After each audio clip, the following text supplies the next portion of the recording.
Now, brothers and sisters, I'm extremely happy having this opportunity to, I think, exchange. I prefer, say, question and answer, and also receiving some suggestions or some advice. Meantime, I also, express some of my sort of today views, visions out of my own experience. So thank you. You invited me. Thank you. Thank you.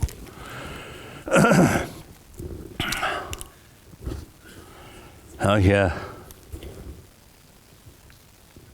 role of culture, ethics in promoting global peace and harmony. Culture, I feel, is not through some kind of revolution or something. Culture, time passes, certain way of life. Certain way of life develop the condition of the place, including climate.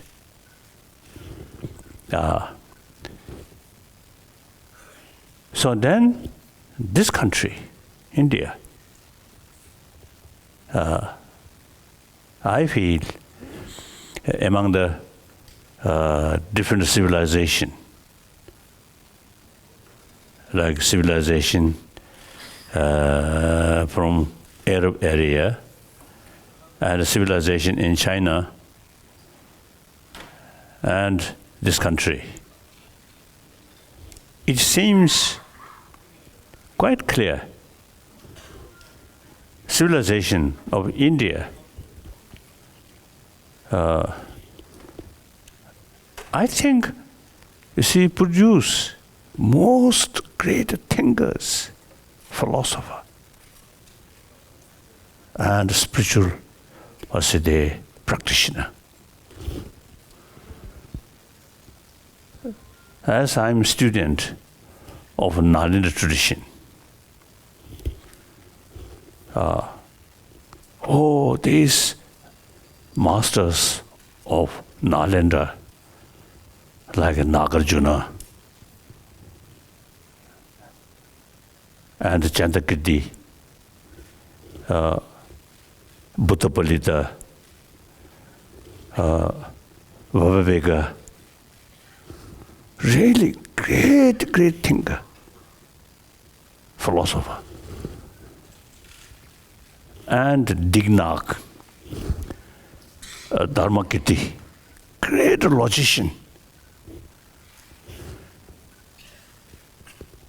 So then, 8th century, Shantarakshita, at that time, 8th century, I think almost the top scholar and logician of Nalanda. He invited by Tibetan emperor and came to, in spite his old age, he accepted that invitation. Then, later, his own topmost, I think, the student, Kamalashila. So they introduce Buddha Dharma according to Nalanda tradition. So on top of Pali tradition, Vinaya, these things is common. Those Buddhist country which follow Pali tradition. On top of that, the Sanskrit tradition. And the Sanskrit tradition, much emphasis, reason. So therefore, the tradition which we kept and follow according Shantarakshita's advice over 1,000 years. And now today, I found that tradition really provide us philosophy. Now, one occasion, the Raja Ramana, nuclear physicist, once he told me, quantum physics in the West, something new. In this country, over 2,000 years, that concept already developed. And he mentioned to me some Nagarjuna's writing, the concept of quantum physics already there. It is true. Then, according to Buddha's own sort of advice, my follower, monks, scholars, should not accept my teaching out of faith, but rather thorough investigation and experiment. So some master of Nalanda, like Nagarjuna and Chandakirti, they rejected some Buddha's own word, some sutra. Their reason, if you accept literally this sutra, it goes against reason. So we should not accept that. So since Buddha, give us some kind of liberty to examine Buddha's own word, and some word goes against the reason, then we have the liberty to reject. That's a Nalanda tradition. So these, if you reject one Buddha's quotation and use another quotation, it's useless.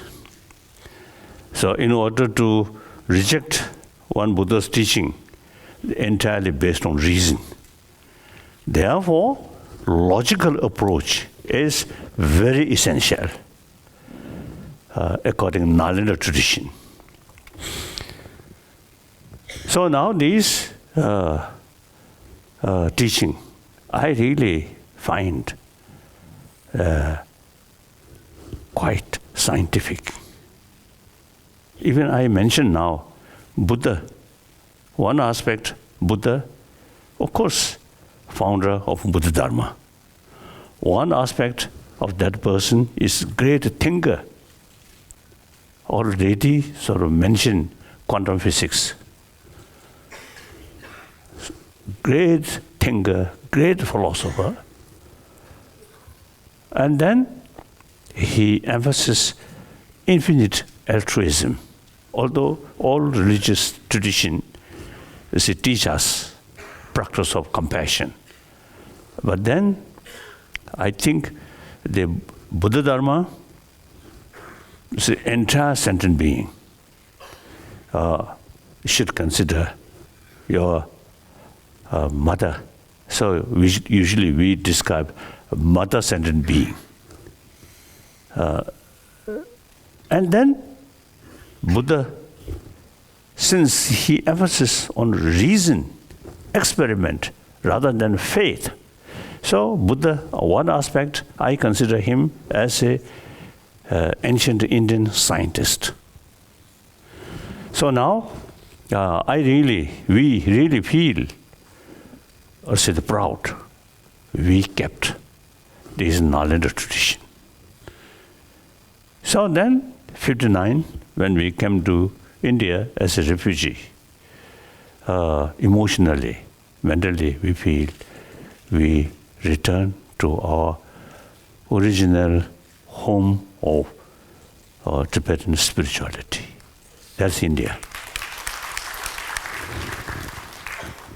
So then, at the early period as a refugee, so our main concern is how to preserve this knowledge.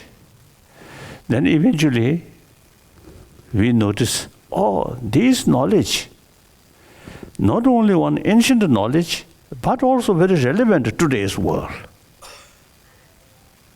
So then, firstly, I try to, close sort of discussion with scientists.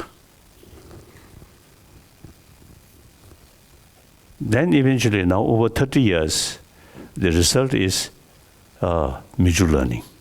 Many scientists really find some useful information, particularly mind, these things. And then we also learned there's some useful information from science. So these days I describe myself half Buddhist monk, half scientist. So some religion, Buddha's own teaching goes against scientific finding. Then I took liberty to reject the Buddha's sort of teaching. Okay, like that. Like concept of Mount Meru, I no longer believe that. I publicly reject, like that. Like that. So, the culture, the rule of culture, and ethics, this country, I think, even before Buddha come, the rich cultural heritage already there. Like practice of shamatha, practice of vipassana, already there. So I always is describing Buddha himself was product of Indian culture, Indian spirituality. So he spent 6 years, some hermit life. During those years, he practiced shamatha, vipassana. That's Indian tradition. Then he found one unique thing, that is anathema theory. Some time back, I met one sadhu in Bangalore. We have some discussion. Then I told him, you see, practice of Shila, practice of shamatha, practice of vipassana, we are same. So I call him, and also you see the Hindu brothers sisters. We are twin brothers sisters. These are same practice. The difference is concept of atma and anathema. So I told him that's our private business. I believe anatma. He believes atma. No problem. The other practice is the same. So now these. So therefore, in this country, over 3,000 years, I think some kind of pluralism in different spirituality. So therefore, eventually, in this country,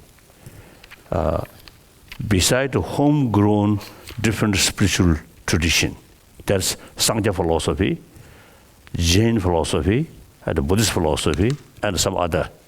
These are homegrown. And later, Sikhism. These are India's tradition. And then, beside the homegrown different religious tradition, the Judeo-Christian tradition come here, and Islam come here. Live harmoniously. Wonderful. That's really, I think, greatness of India. The spiritual different spiritual tradition live together in the spirit of spiritual brotherhood, sisterhood, and harmony. So now these tradition which we kept, I think as far as Islam is concerned, I think 4 centuries ago, when 5th Dalai Lama there, some Muslim from Ladakh came. And 5th Dalai Lama provided them land for their construction of one mosque. So then every Tibetan government sort of as a ceremony, the representative of the Tibetan Muslim always come. Like that. So quite, the equal respect, all these.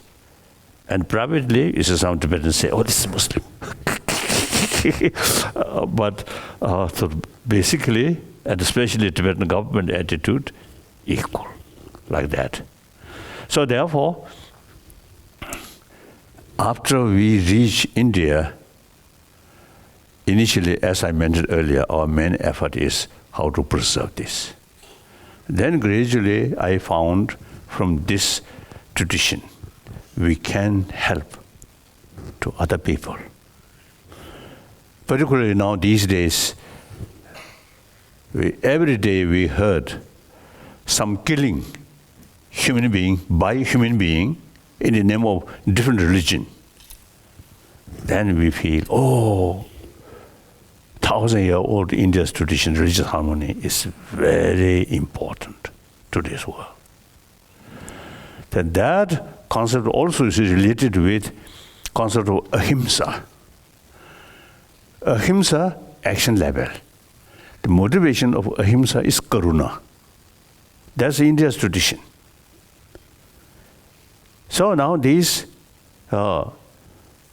concept of Ahimsa, and Ahimsa not out of fear, but out of respect to their right, out of sense of concern of their well-being. That is Karuna. So now these, and then also India's tradition, secular.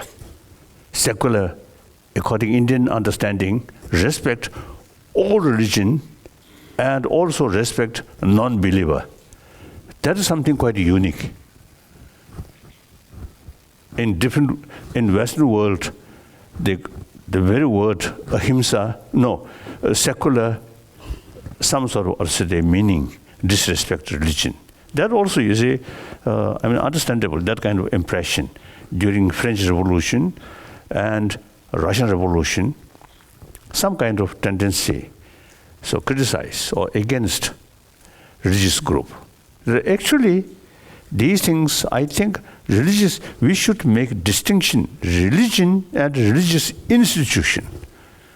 As far as religion is concerned, the real meaning of religion is practice of love, honest, truthful. That nobody against that. Everybody need love, honest, truthful, transparency. Then why these revolutionary people, some negative attitude towards religion, is religious institution. Religious institution, I think 1,000 years, religious institution, feudal system go side by side.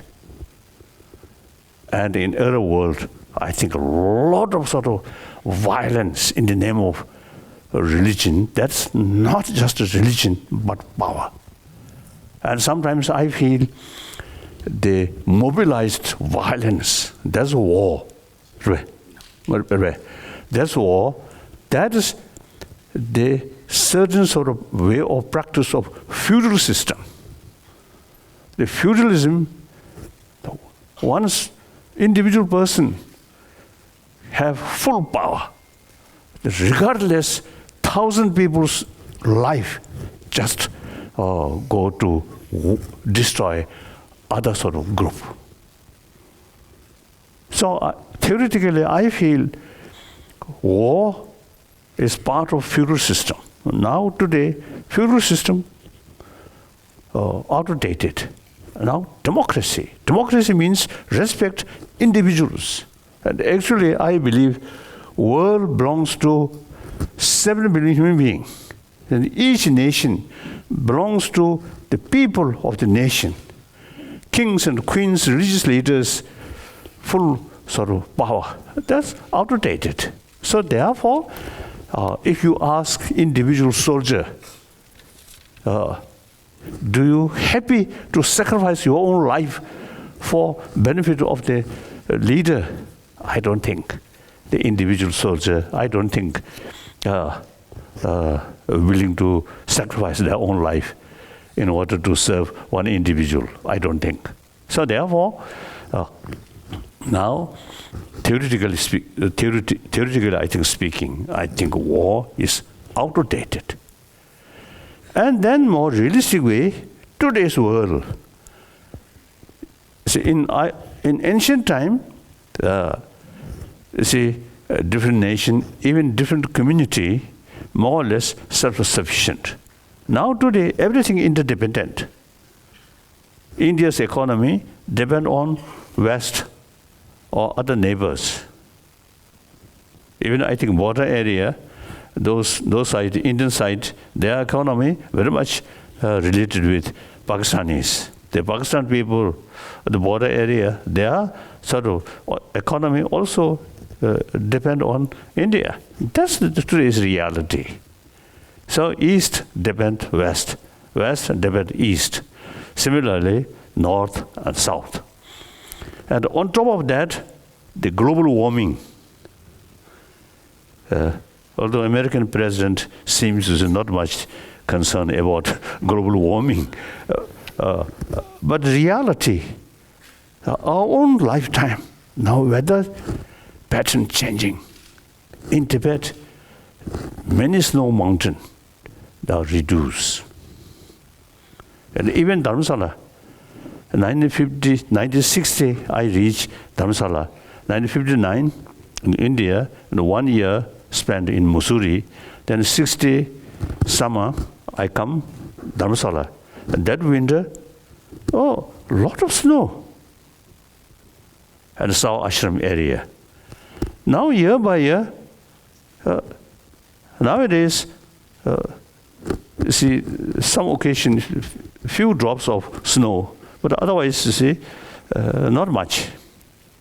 So we notice global warming reality. Then, I think the water resources now facing some problem. In Africa, in this area, really? Due to global warming, I think a lot of difficult life for many people. And on top of that, I think gap rich and poor. Poor people, they are real sort of problem. Gap rich and poor. And then worst thing is China, socialist country, but a huge gap rich and poor. So therefore, these things, I think, lack of sense of concern of others' well-being. In order to develop genuine socialism, we have to pay more attention about a sense of oneness of humanity, at least oneness of the people in that country, and concern their well-being. See, neglect others' well-being is out of ignorance. Selfish, taking care oneself, is from the birth. Every sort of as a sentient being, taking care oneself. It is very necessary for survival. But we are social animal. If you think according to the reality, then take care more other people. That's the best way to fulfill your own interest. We are a social animal. Just self-centered attitude brings more fear, more anxiety, more irritation, and that brings anger and extreme competition, sense of competition. Then finally you become isolated person. That against the social animal's sort of nature. Take care about others' well-being. You will find more friends, trusted friend, not artificial friend, but trusted friend. And more compassionate feeling. Your physical health also better. Now that's now scientists say. See, too much self-centered attitude, that brings anger, and anger destroys our immune system. taking care about other, that brings inner strength, self-confidence. That brings, you see, honest, truthful, and with honesty, truthful life, you see, you can carry your life transparency. That brings trust from other. Trust is the basis of friendship. We need friend, not artificial friend of money or friend of power. That's temporary. So long you are rich and powerful, more friend.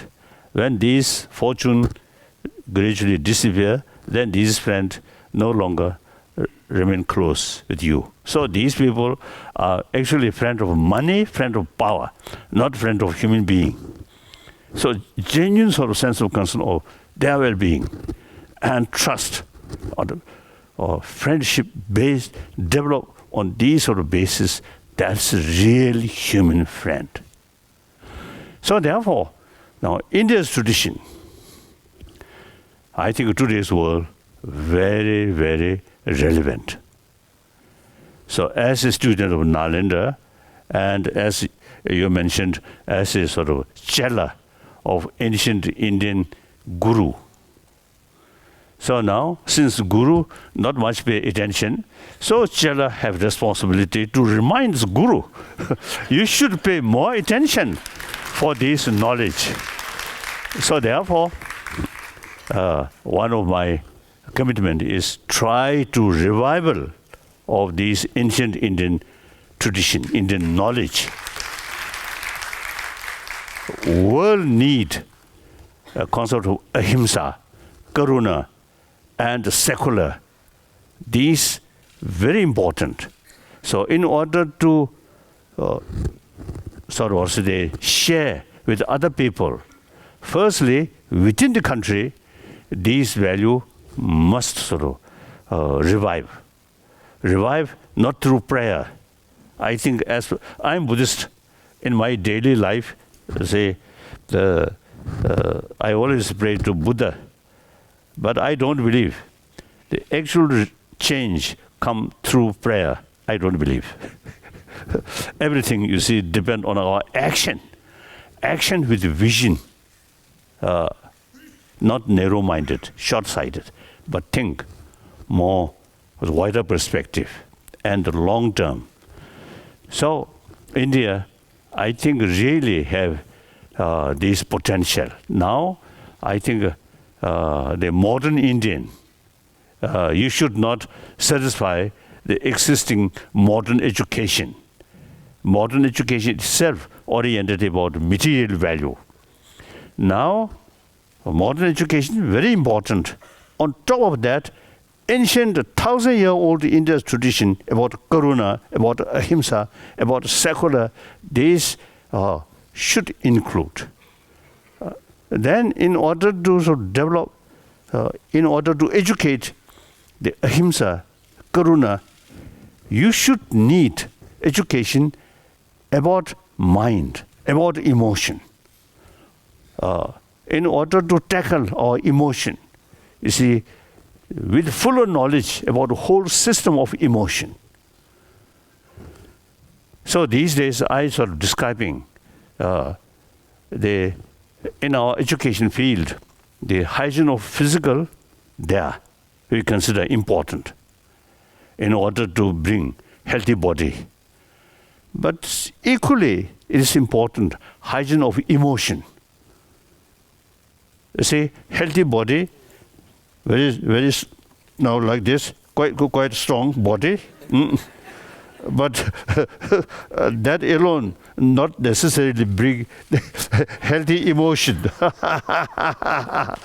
So emotion, healthy emotion. Now scientists say the peaceful emotion, peaceful mind is very important for our health. So there, and then I think one important thing is now some scientists say basic human nature is more compassionate. That's a really hopeful sign. If basic human nature is anger, then no hope. But basic human nature is more compassionate. That's quite clear. When we look children, I think they play together. They don't care about different faith or different family or different race. When we grown up through education, with too much emphasis differences. So now today's many world problem is actually our own creation, on the basis of with too much emphasis on secondary level of differences.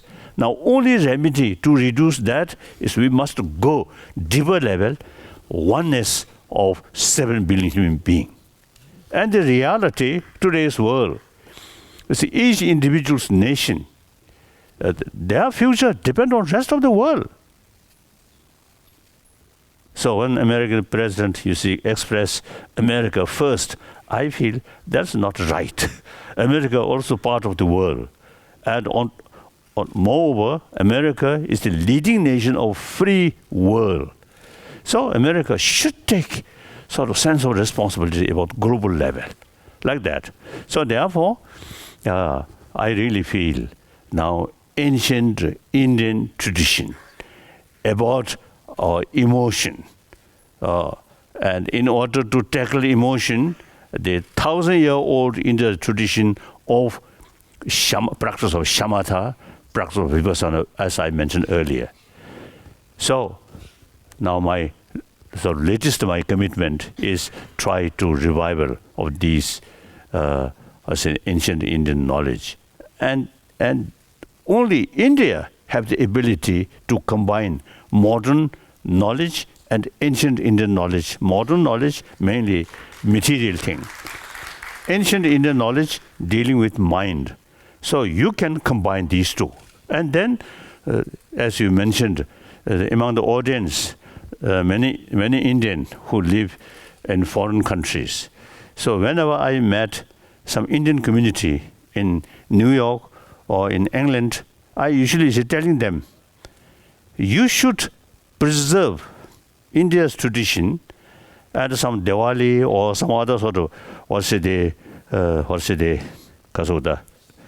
festival. You should invite some sort of your friend and then talk India's 1,000-year-old tradition of harmony, religious harmony, these things. And like now I think the mayor of London is Muslim, Indian origin, I think. So, you see, invite, sit together, eat meal together. So Indian sort of community, I think, should be active to know, to make known more their friends. So every Indian community, wherever you live, I think you also have the responsibility to promote these 1,000-year-old India's tradition, which is relevant to today's world. So then sometimes I sort of jokingly telling them, wherever Chinese community there, they eventually create Chinatown. So now Indian also should create India town. So sometimes I sort of half joke, half truth. The Chinese, say, 1,000 years cultured people, hardworking. Indian cultured people, but a little bit lazy. So now Indian also should be more hardworking. So Indian community, wherever you live, you see, should be active to make known 1,000-year-old Indian tradition, religious harmony is possible. India, over 1 billion populated nation. Generally, one way India, very, very ancient old nation, one way young nation. So there are a lot of trouble. So in spite of that, you see, you keep religious harmony. So you must show other people religious harmony is very possible. In complicated India, 1,000 years we practiced that, we kept that. So Indian community, wherever you live, you should make clear religious harmony is very possible. That's your sort of responsibility. So that's my talk. Then some questions and some argument also. I love argument because I'm a student of logic. So therefore, we love argument. So any argument, most welcome. His Holiness, my name is Smita Sharma. I've got two short questions. One, today when you look in India, the amount of violence against even children, sexual violence, molestation cases, is there a problem with culture and ethics, or is there a problem because there is no fear of law? And B, how do you look at what's happening in Myanmar in terms of the Rohingya executions, when Buddhism is supposed to spread so much of love and compassion, the way millions of them have been evicted from Myanmar? I would like to hear from you. I think, and the materialistic life, the main concern is temporary pleasure of sensorial sort of consciousness, seeing something nice, including sports, hearing music, and smelling, good smell, including kasa, chungam toat kasa. Perfume, yes. You see, good for smell, no, smell. Then taste, wine, food, all these things. Then touch level, including sex. So the materialistic life, sex very important.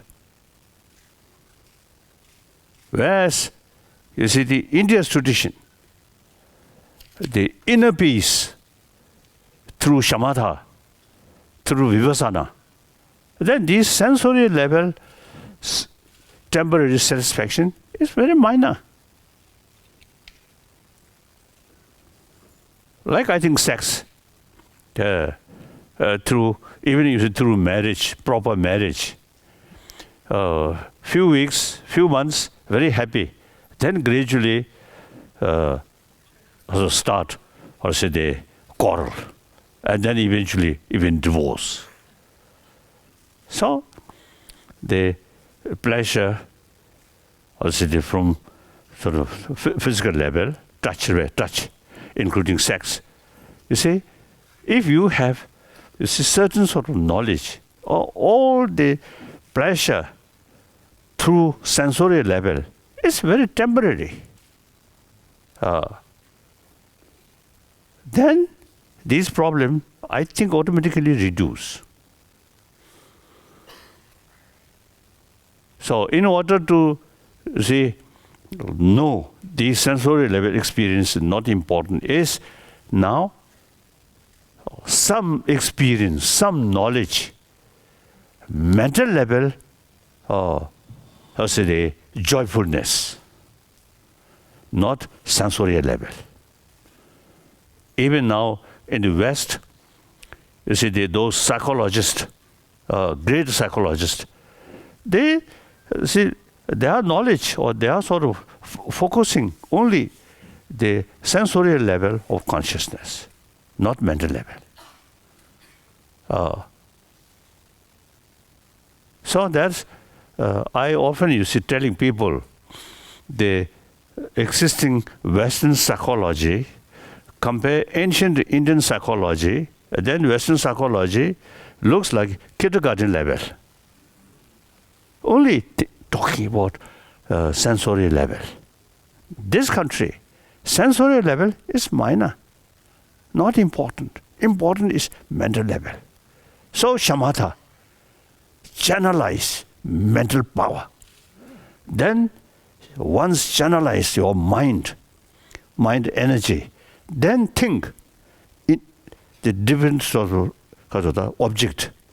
Analyze, not believe, not faith, but analyze. So that's vipassana. So all vipassana and shamatha, not sensory level, but mental level. So the tradition where practice of shamatha, practice of vipassana there, it automatically, you see, showing emphasis, utilize the power of mind, mental level, that usually we call sixth mind. According to Nalanda tradition, there are two groups. One group say 8 minds, main minds. Rest of the some philosophical views only 6 minds. So 5 minds, the mind's sensorial level. The 6th mind is the main mind. So vipassana, shamatha related with this, like that. So therefore, I think since through modern education, we always concern about material life, materialistic life, materialistic culture. Then sex becomes something very important. Then I think you see some of these people, I think sex is normal, sort of female, they satisfy. So then they feel young girl, maybe something different sort of taste. It's totally, you see, they are too much concerned about sensorial level experiences. That's I feel. Second part, the Burma problem. It's quite sad. Quite sad.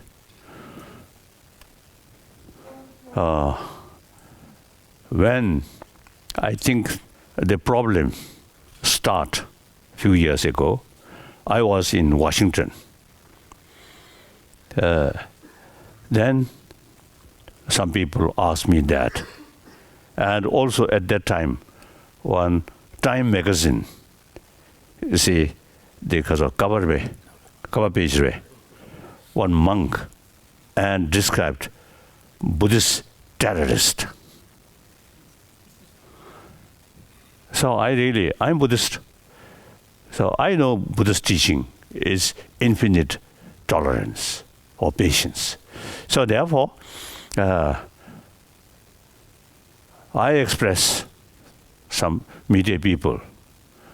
Those Buddhists should think the other Muslim brothers, sisters, say each person's head Buddha there. Buddha, visualize Buddha. Then Buddha, if there, he definitely protect these Muslim brothers, sisters' right.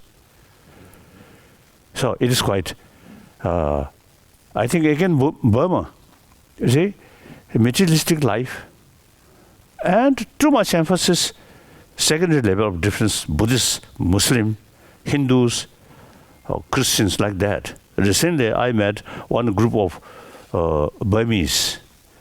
When I received some group of Burmese, I thought Buddhist.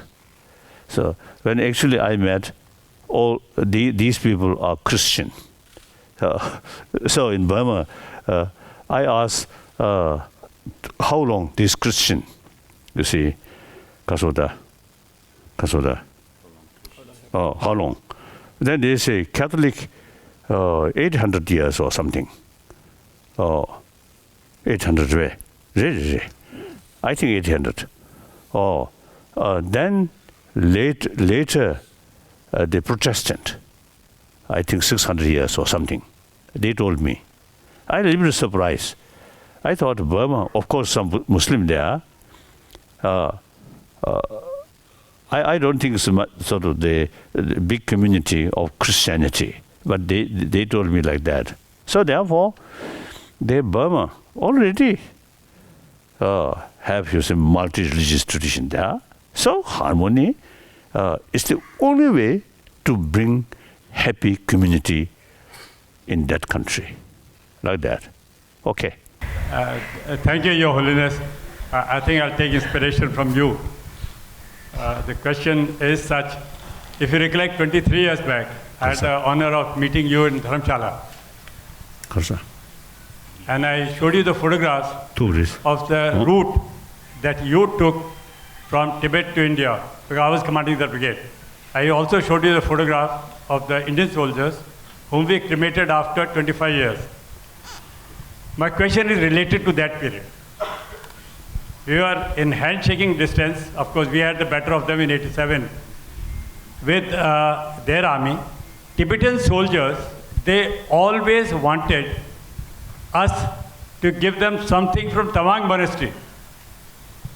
They were not fully assimilated. They look around, if they found there is no Han soldier, then they'll make this request. So my question is, will Tibet ever be assimilated totally by China? Or will this remain only a pipe dream for them? And second question... No, one question, please. No, just it's equally important. That's a philosophical question my daughter asked at that time. Yes, sir. What is the meaning of life? And you took long time to explain that. But my question, same question, what is the meaning of life in a world where compassion has been changed with relentless pursuit of power? You also mentioned about power, right from top to bottom. Yeah, short question, please. Question short, please. What is the meaning? Is that pursuit of power the only aim for people to look at? Thank you. We human being, social animal, individuals' sort of survival depend on the community.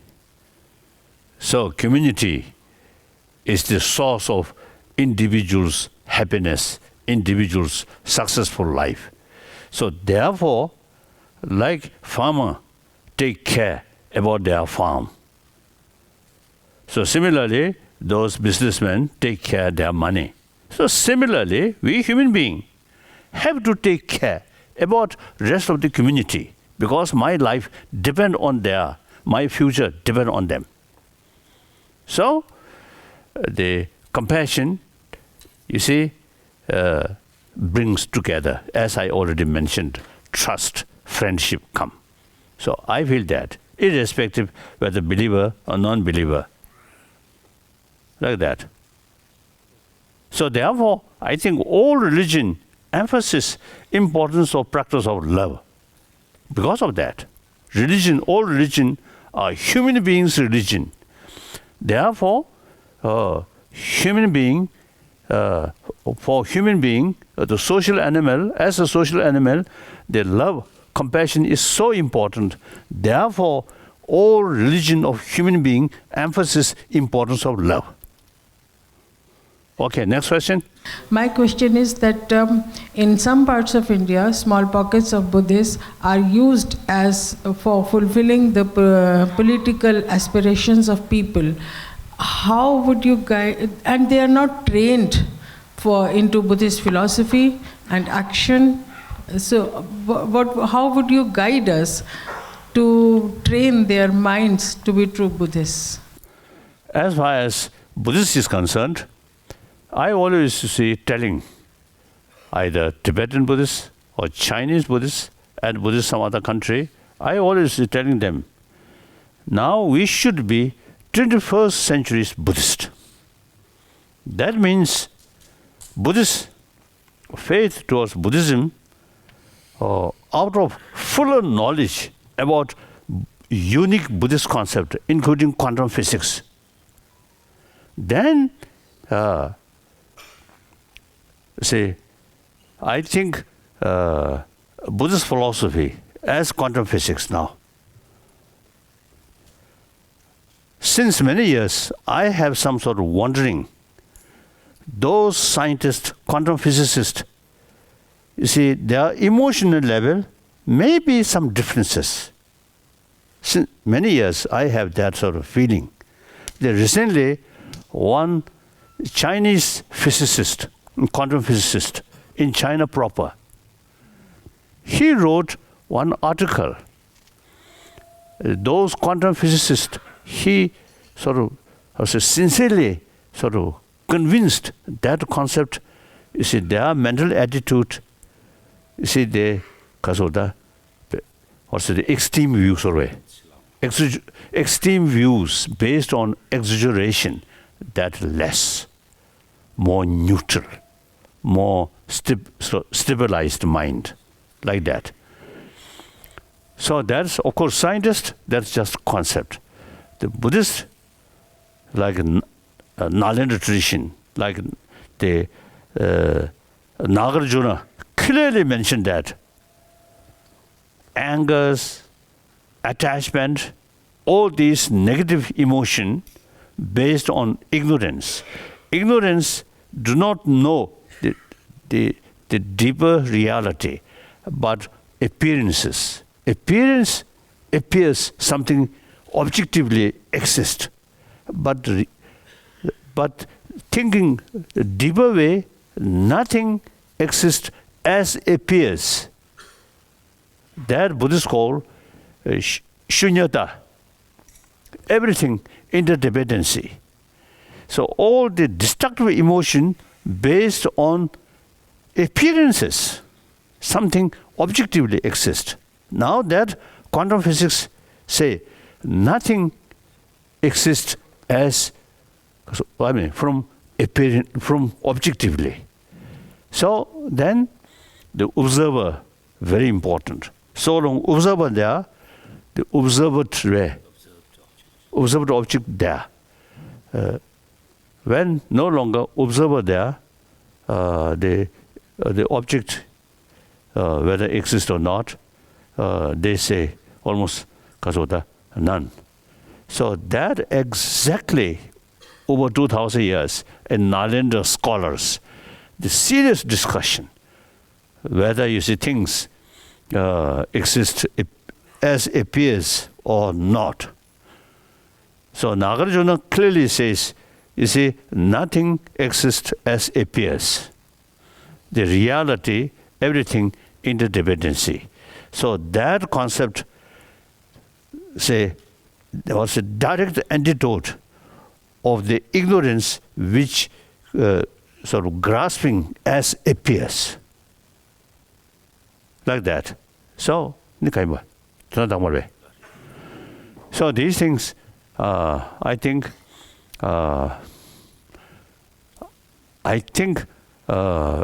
I can usually, I'm telling all destructive emotion related with ignorance. Ignorance, no sound basis. All positive emotions based on reason, validity. So, no matter how powerful destructive emotions such as anger, if we think more seriously, no proper base based on ignorance, so it automatically reduces. The positive emotion based on reason, so we can think reasons, then we can increase through meditation or through familiarize, you see, these things. So that's, I think, really encouraging thing. Negative emotion, no proper basis. So we cannot sort of, or say, the further develop through reasoning. The positive emotion based on valid reason. So we can further develop. So therefore, if you know these sort of the system or nature of these emotion, then you see you can tackle these destructive emotion. Although you see these methods, both I think Buddhism and non-Buddhism in this country, you see, telling these things for nirvana or for next life, for heaven. But we can use these to say knowledge for well-being of this very life, day-to-day life, in order to be more calm person. You see, the surrounding thing, even very trouble. But you have the ability to maintain peace of mind through this training. So that, I think, very important. Not thinking next life, but day-to-day life, in order to become more calm person, more peaceful, no matter what difficult situation. That we can do.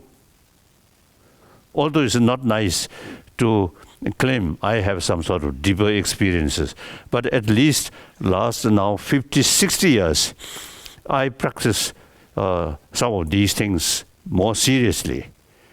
Result, my mind, I think, generally speaking, my mind quite peaceful. So that's due to your tradition, not Tibetan samba. But these, you see, peaceful mind come from Indian tradition. Really. I just wondered if you would like to consider two suggestions. One is that the world is suffering from a lot of problems of inequality between the sexes. And you have spoken directly or indirectly about equality of religion, of race, of country. Perhaps you would consider articulating more often something similar about the equality of the sexes. And secondly, would you be willing to consider not participating in panels unless there are 50% women on the panel? Actually, as we already sort of discussed the importance of love, compassion. Now, biologically, female have greater potential, show love to other. I always is telling, my first teacher of love and compassion is my mother.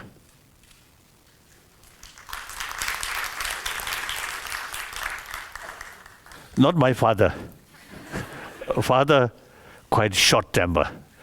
So few occasions I also get something like that. My mother never show angry face. So I consider my first teacher of loving kindness is my mother.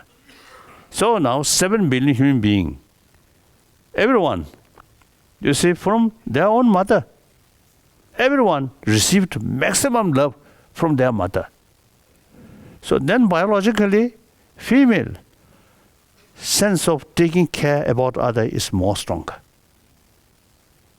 So look in hospital, the nurses, or many of them, many cases female, their way to handle much gentler, like that.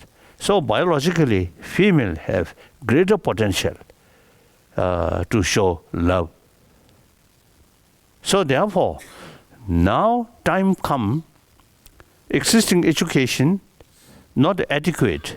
Now time come, we have to make more effort for promotion of love, compassion. In that respect, female should take more active role. I really feel. Then sometimes I wish, you say about 200 different nations here on this planet.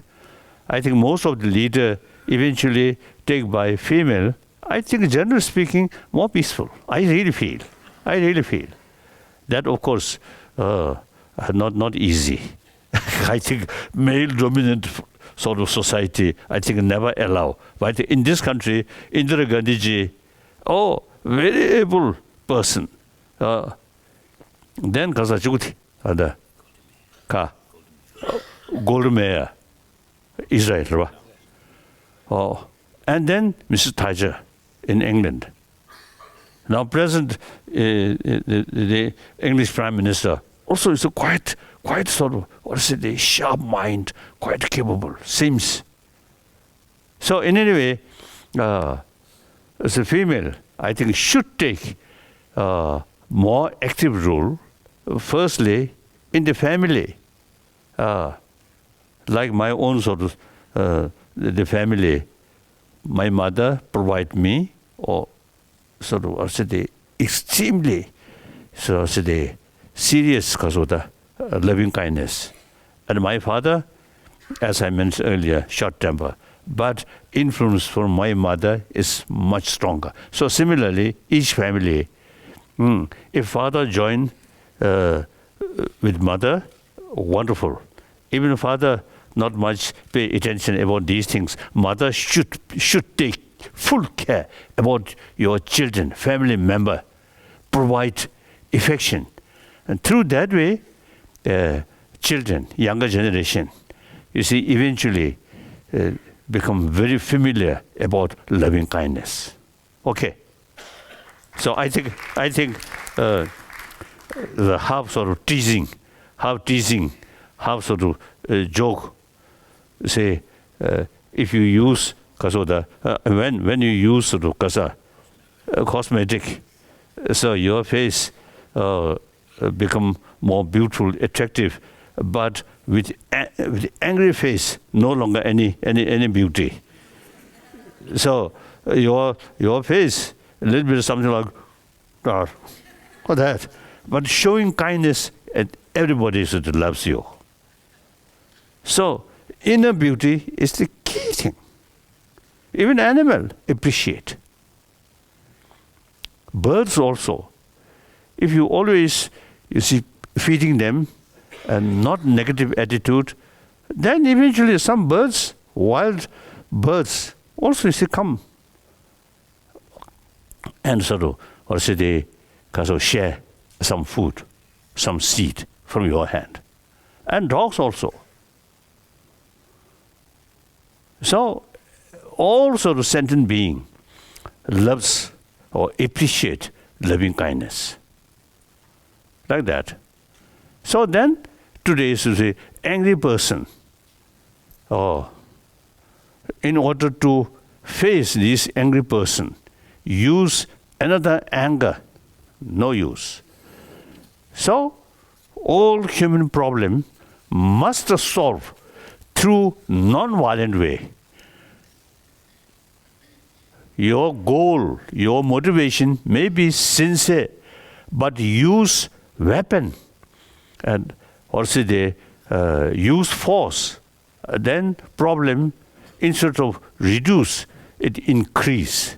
So now I feel 20th century, you see, then nation to nation more or less isolated. So therefore, destruction of your neighbor is your victory. Now today's reality, no longer that. So destruction of your own neighbor is destruction of yourself. That's today's reality. The global economy, everything interdependent. And global sort of warming, everything sort of interdependent. We have to work together as one entity or one community of the world. So, according that reality, now old thinking, use force is now outdated. Now we must make effort. It's the promotion of non-violent way. This country, firstly, non-alignment. That also, you see, related with concept of Ahimsa. Wonderful. So now these, not only just word or document, I think non-violence should develop here. I think India have the potential and the real possibility. You have 1,000-year-old that tradition. So then eventually you can show rest of the world through non-violence, solving problem is the best way, not use force. I think now this century should be century of dialogue. I always telling that. You see, human problem, so long we human beings remain on this planet, some form of problem, source of problem always there. So since these sort of differences among humanity, so now human way to solve that. That is meet, talk, not use gun. As a human being, show them your sort of sincere, also the concern of their sort of well-being. So some kind of, in the spirit of compromise, the mutual agreeable solution. That's the only way. So as far as Tibetan problem. Also, now, according to this sort of view, so we are not seeking independence of Tibet. He always see committed independence of Tibet. So his very name usually we call independence, like that. So yes,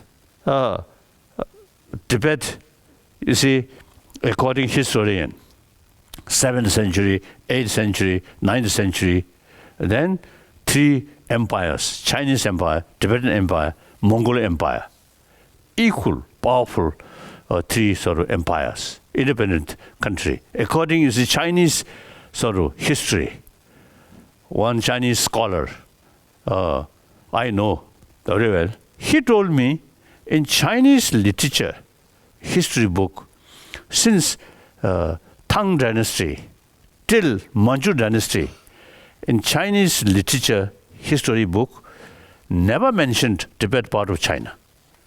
So Kuomintang and communists use Tibet is always part of China, use some Tibetan sort of records. You see, some Tibetan lamas, some Tibetan local leader, in order to have, you see, their power to keep, you see, too much sort of appeasement towards Chinese emperor, like that. So therefore, past history is history. Oh, we are independent nation. And then, one occasion, the late Lokesh Chandra,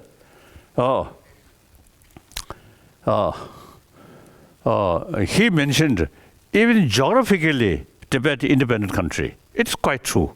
Tibet, the land with China, there's differences. At the real border, there's high mountain. When I passing through that mountain, you immediately get a feeling, this side is Tibet, the other side is Chinese. So geographically, Tibet is an independent country. Then linguistically, independent. So all aspects, Tibet, separate country. But now we are in 20th century and 21st century. Look, European Union, the independent nation, particularly French and Germany, during wartime, First World War, Second World War, arch enemy. But for common interest, mainly I think Adenauer of Germany and de Gaulle, France, you see, they start. It is enough fighting. Now better to create union of Europe, European Union. The one German professor, the von Weizsäcker, the former German president's brother, the quantum physicist.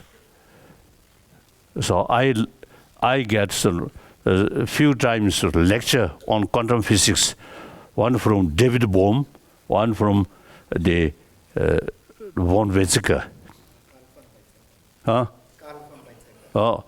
So I usually describe my teacher about quantum physics, really great physicist, great thing.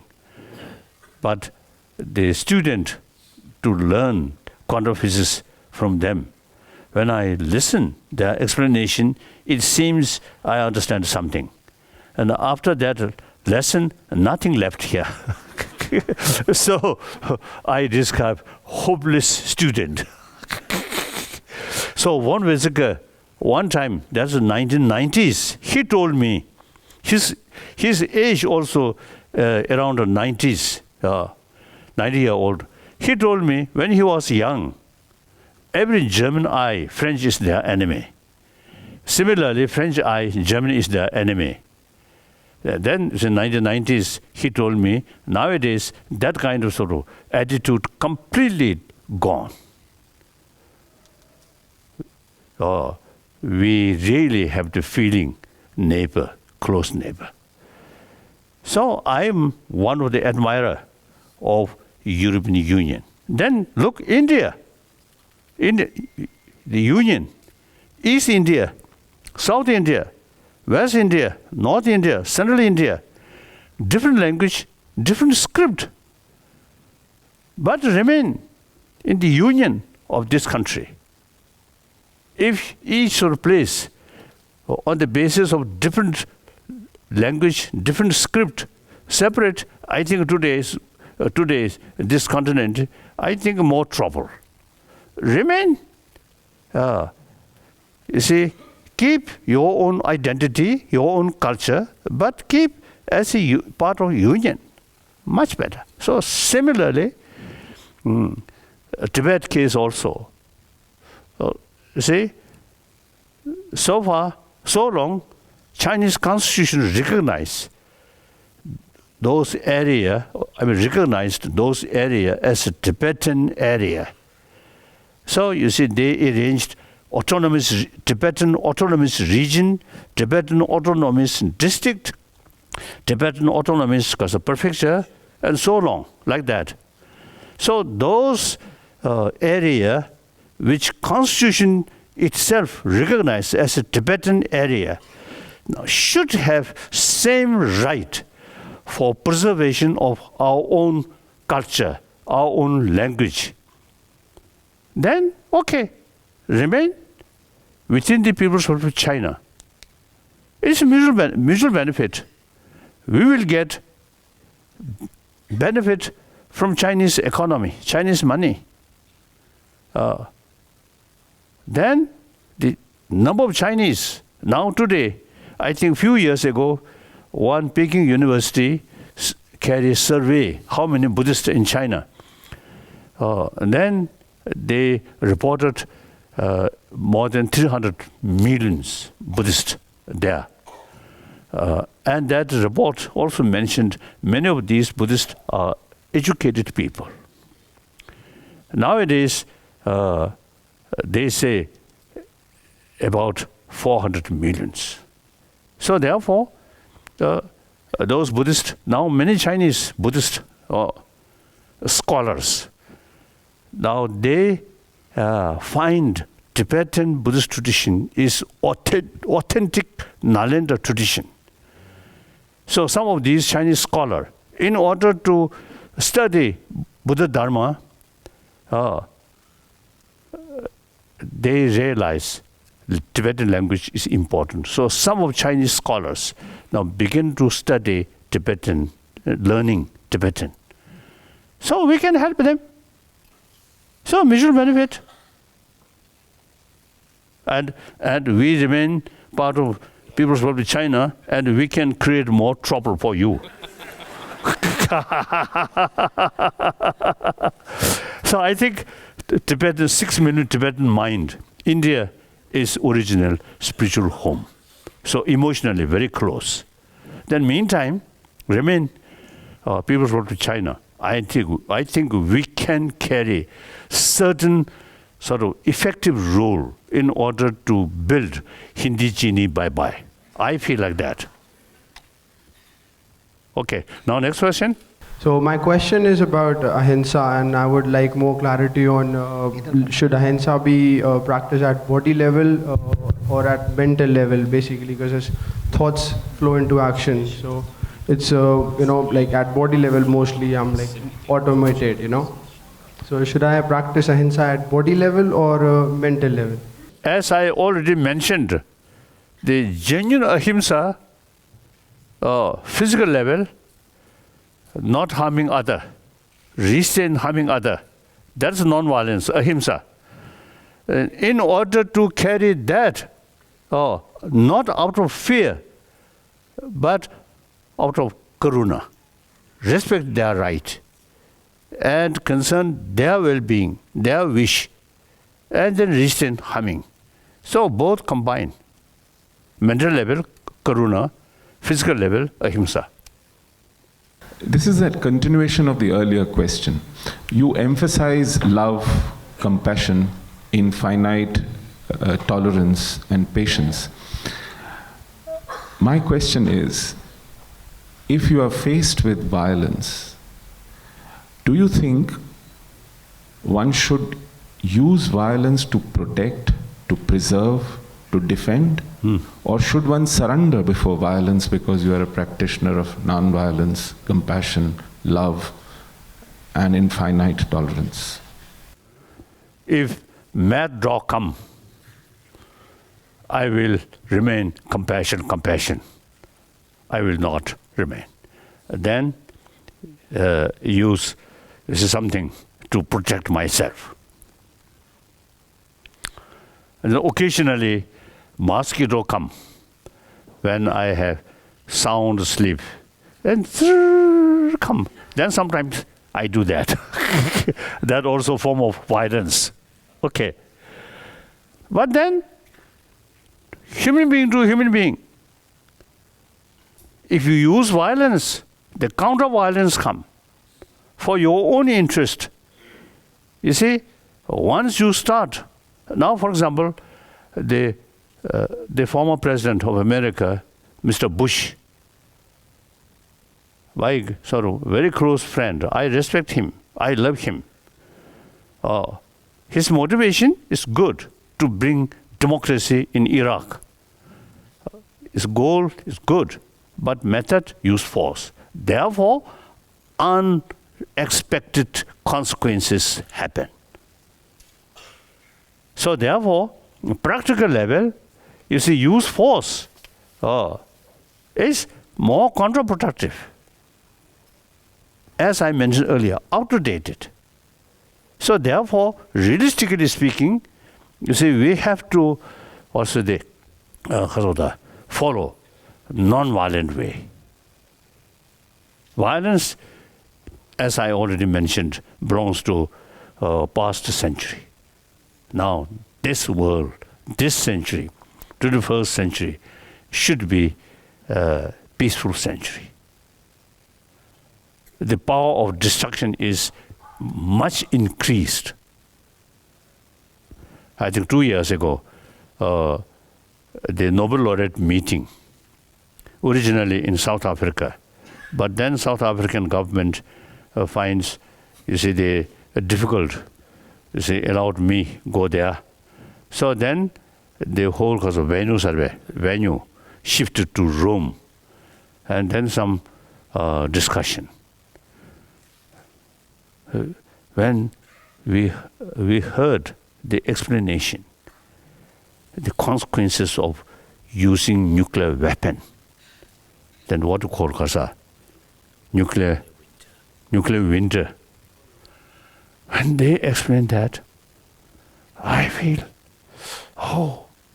if you use nuclear weapon, then not only sort of kill millions of people at the moment, but consequences is really unthinkable.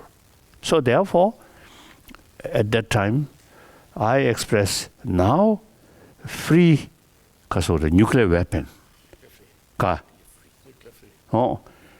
Now, not sufficient just to say one day this world should be free from nuclear weapon. That's not enough. Now we should make timetable. Within 2 years or within 5 years, we must reach the free of nuclear weapon. So once we set up time, then worldwide more movement, then possibility to achieve the day of free nuclear weapon. But then nothing happened like that. So therefore,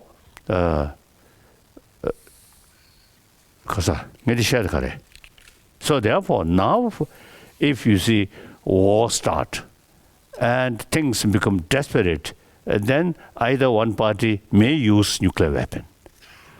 Really very dangerous. I think if you really want, because of the violence, I think we should follow the traditional way. The leader, one by one, fight, the physical fight. Then, you see, not much danger. The real troublemaker remain in bunker, very safe. Then, because of press button, oh, rocket goes. That's, I think, inhuman being, inhuman way.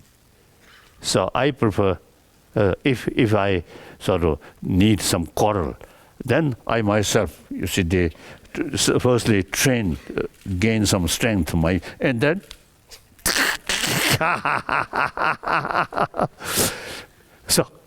so I think now, although war is part of human history, now realistically speaking, that's outdated. Now we must create peaceful world, peaceful century, and meantime, I think disarmament, step by step.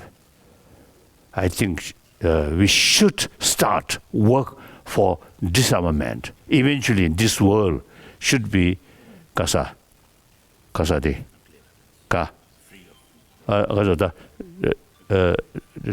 disarmed world. Some individual nation, I think I heard Costa Rica demilitarized. So similarly, now time come, we have to think seriously disarmed world. It is possible. It is possible through education. So use war is unrealistic.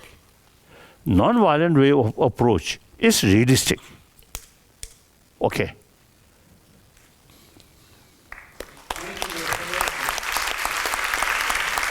Then I think I want to share. Since you see these talks now must start in this country. So now time come. You see, serious discussion how to introduce in Indian sort of education field these ancient Indian knowledge. How to introduce? Now, I do not know. So I'm thinking seriously.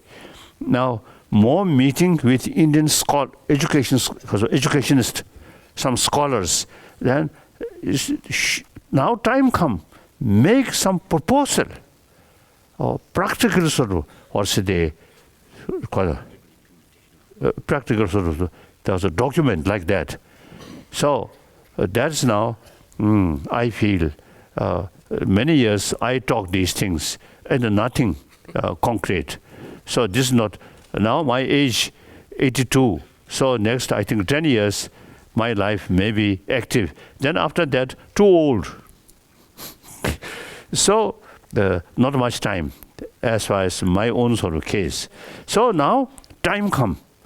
Think seriously and use our sort of intelligence on practical level, and then how to introduce the in existing education system in this country, including 1,000-year-old your sort of knowledge, how to bring inner peace, how to tackle our emotion. So for that, you need fuller knowledge to educate about emotion. Whole I usually call map of emotion. That's important. So now time come, we should serious think how to introduce. So you see people here, you see think more seriously. And then then you see organize from time to time. You see how to introduce, how to implement. Now that's important. You see, just one occasion I come and show my face. That's not enough. Now must start implementation, these things. How to implement. That's up to you. I don't know.